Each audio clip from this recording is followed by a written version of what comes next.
Para a senhora, o benzimento é uma arte? É, porque é um dom de Deus.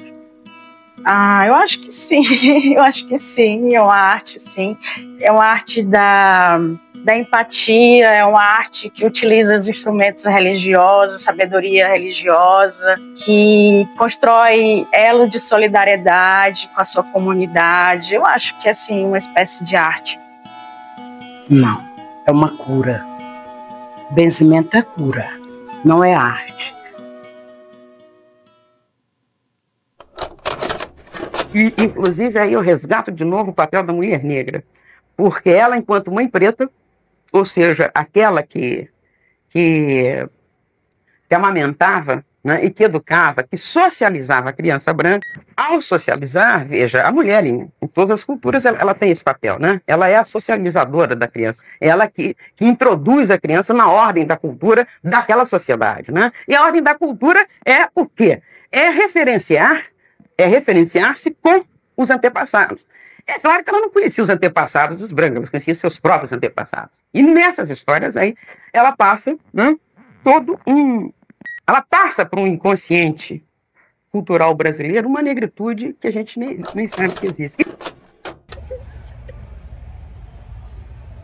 Eu vejo as benzedeiras, as rezadeiras, como sendo esses sujeitos que se enquadram muito naquilo que a Lélia fala da ideologia do embranquecimento, né? No sentido de quando a gente vai olhar para essas expressões, a gente acaba determinando-as como catolicismo popular, ou da cultura popular, ou do folclore, e, no entanto, acaba silenciando as expressões africanas, indígenas, que estão nesses rituais, né? Então, não dá para dizer quando a primeira benzedeira, né?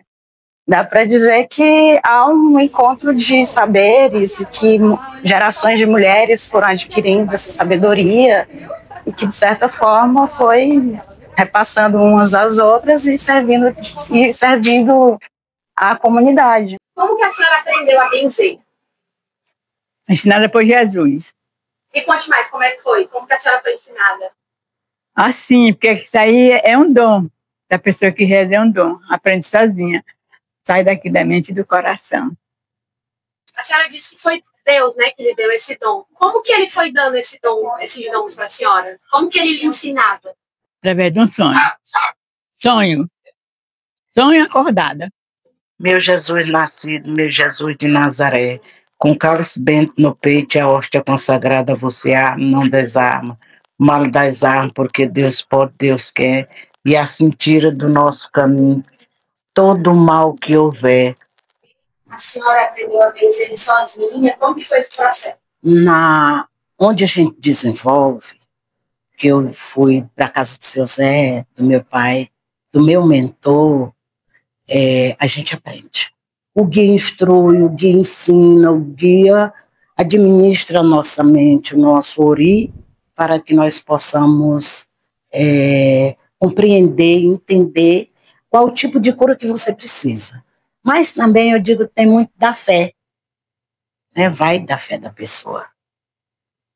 Que às vezes com muita fé, com fé, a água pura cura. Eu percebi também que vai muito da forma de contato de cada benzedeira com o seu universo e com aquilo que elas chamam de mestre de reza, que são as mulheres referências para elas de benzimento, e que na pesquisa eu falei que essas mestres de rezas, elas provocam uma espécie de encantamento, né, nessas mulheres desde a infância, porque o se constituir benzendeira vem desde a infância, né, no sentido que eu chamo as motivações do seu espaço religioso, que vai se manifestando ali desde criança, que você tem referências de outros sujeitos, de outras mulheres que rezam. Então, isso vai determinando muito a forma de rezadeira que você vai se tornar. Quando eu comecei a rezar nas crianças, era só em criança, eu não rezava em adulto. Mas eu já benzia, eu já fazia garrafada, já rezava nas pessoas, tirava sol, levantava a arca caída, essas coisas assim. Eu só não tinha o local. Eu tinha uma mesinha onde eu fazia minhas obrigações, só minha mesma, lá dentro de casa. Que tipo de pessoa mais procura a senhora para rezar? Quebranto. Criança. Em criança, mais criança? Com quebrante. Eu chamo quebrante, mas não é quebranto, eu chamo quebrante. O que é o quebranto? É uma doença que a criança pega de um mal olhado. Se a pessoa olhar para uma criança, ô, coisinha bonitinha, coisa e tal, aí o bichinho começa logo a chorar e dá logo uma febre, a moleza do corpo, parar para o médico, tomar injeção, essas coisas, nada melhora. Só melhora depois do benzimento. Eu rezo também de vento caído, eu rezo de a pessoa que tem um ferimento na perna, ele está com vermelhão no pé, ou na perna, em qualquer parte do corpo, eu vou rezo nele de... Zipa, fogo selvagem e zipelenga.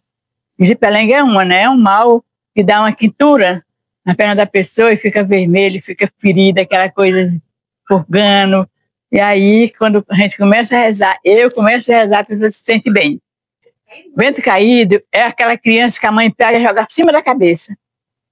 Pega aqui, a criança faz assim, aí cai o vento. É uma espinha pequena, que ela fica para dentro e a criança fica de vento caído.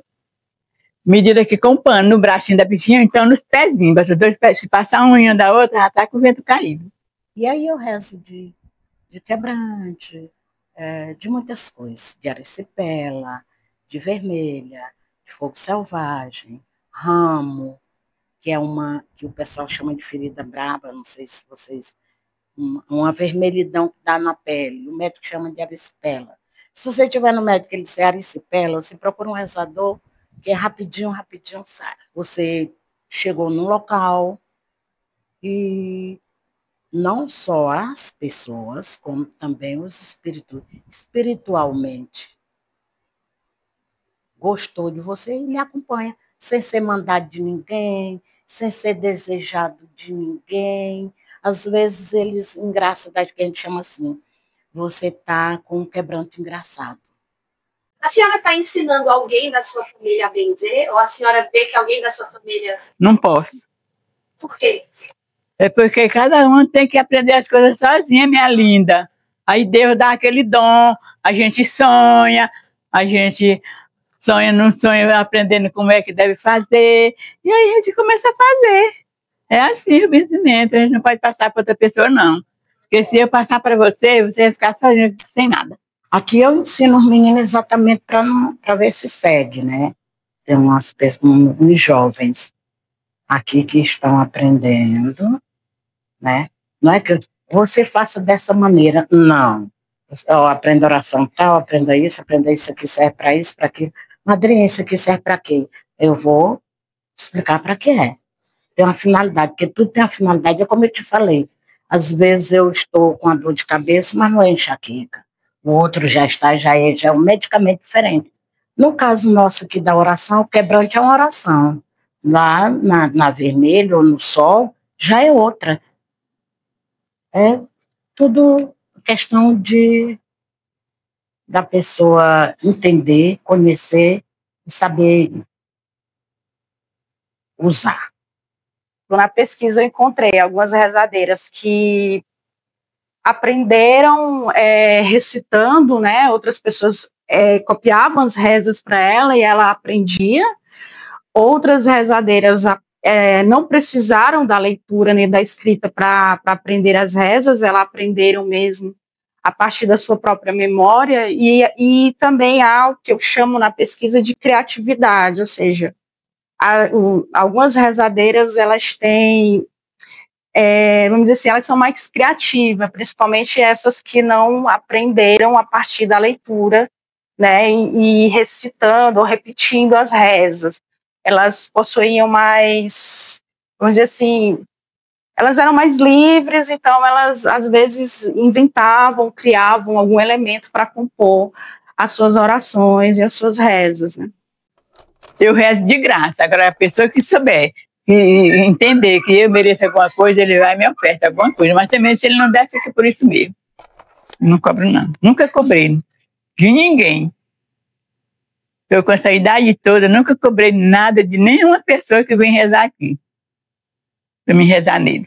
Assim, durante a minha pesquisa, eu percebi essa questão da solidariedade, né, como um aspecto muito relacionado à religiosidade, à religião, né, de como elas eram uma espécie de referência nas suas comunidades também. E essa questão da solidariedade é algo que está inerente à própria religiosidade, principalmente a de religiosidade africana, né, que está em coletividade, ser solidário, é algo relacionado a essas heranças. Eu benzo, pode ser 20 dias, 10 dias, 3 dias, 7 dias, 21 dias. Não se cobra, é uma coisa que é Deus que cura. Por isso que eu não digo que seja dom. Eu aprendo aquela oração, eu memorizo ou decoro, digamos assim, e aí eu sei que aquela oração serve para aquela determinada coisa. E aí eu rezo, né? Eu benzo a pessoa. E Deus cura, eu não. Quando Deus cura, para mim não é dom. Foi Deus que pôs a mão, achou que você merecia e você estava precisando, porque só quem cura é Deus. Eu percebi que alguns rituais foram deixando de ser feitos, executados, né? E a minha conclusão foi que tinha a ver com o processo de envelhecimento mesmo, porque são rituais que exigiam um certo rigor físico. Por exemplo, elas tinham que levantar as mãos, sacudir, levantar. Quando faziam rituais com pessoas adultas, né? Eu lembro muito, a minha avó tinha alguns rituais que ela fazia e ela usava da força dela, mas ela foi deixando de fazer, porque ela já não tinha esse vigor físico de antes, né? É porque a gente resiste o tempo. E tem mais, tá sumindo, porque os morão velhos estão tudo, ó.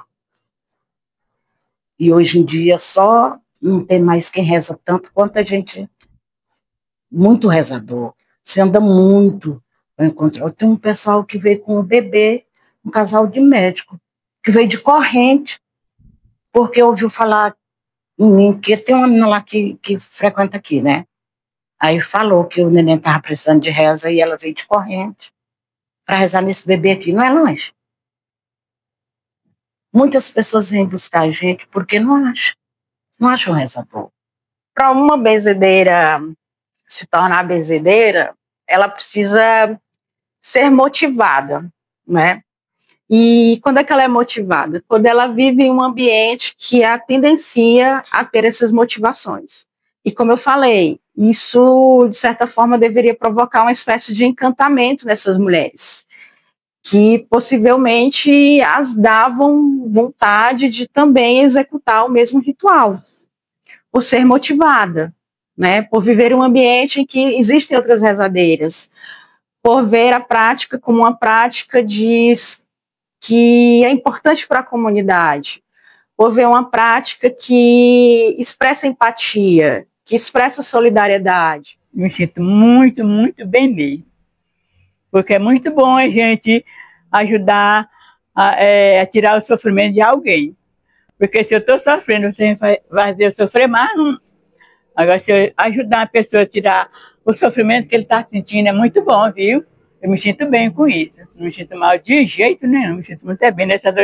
Nessa noite eu durmo bem, a noite toda, porque eu fiz uma obra de caridade para aquela criatura, que é também filha de Deus, né? E merece ter uma saúde boa. O nosso modelo de sociedade que a gente acabou implementando acabou silenciando outras formas de expressão de saberes, né?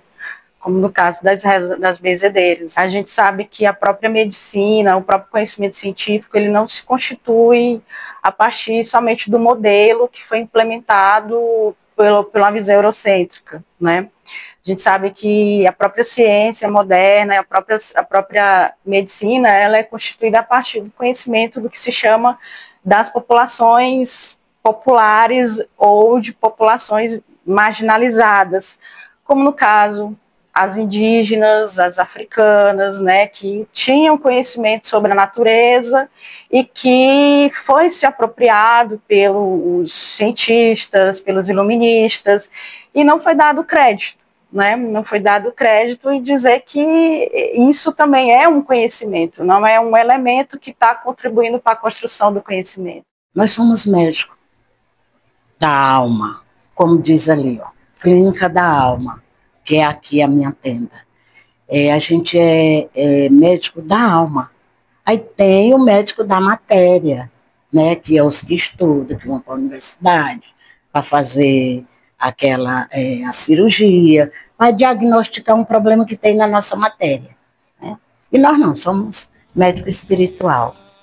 Enquanto eles estudam para fazer o que fazem, nós chegamos a ser totalmente analfabetos, mas de muito conhecimento dentro da religião, dentro da Umbanda, dentro da espiritualidade.